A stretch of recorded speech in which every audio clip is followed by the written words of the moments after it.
Вопрос непростой, и на него по-разному можно ответить, но все-таки я не могу у вас не спросить о вашем взгляде на нашу спецоперацию, на ее неизбежность, как мы здесь считаем, и на ее правомерность. Ну и вообще, что вы думаете, и что в Казахстане думают по этому поводу?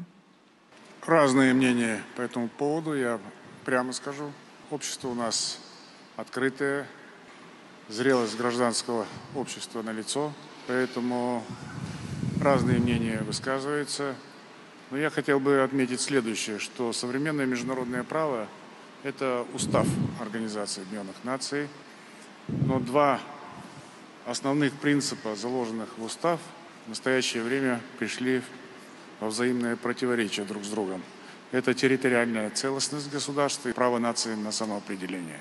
Отцы-основатели Организации Объединенных Наций этот момент, видимо, в свое время не учли, а, возможно, и специально внесли как компромисс два принципа, которые сейчас противоречат друг другу. И, конечно же, коль скоро они противоречат друг другу, то есть и разные понимания. Одни говорят о том, что территориальная целостность государства – это святое понятие, святая категория, а другие утверждают, что любые народы, находящиеся в составе того или иного государства, имеют право на собственное государство и могут отделиться по собственному желанию от него.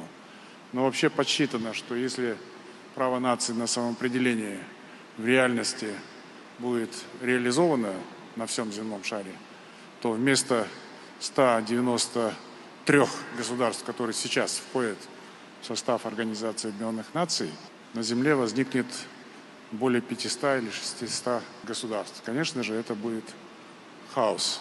По этой причине мы не признаем ни Тайвань, ни Косово, ни Южную Осетию, ни Абхазию. И, по всей видимости, этот принцип будет применен и в отношении квазигосударственных территорий, коими, на наш взгляд, являются Луганск и Донецк. Это откровенный ответ на ваш откровенный вопрос.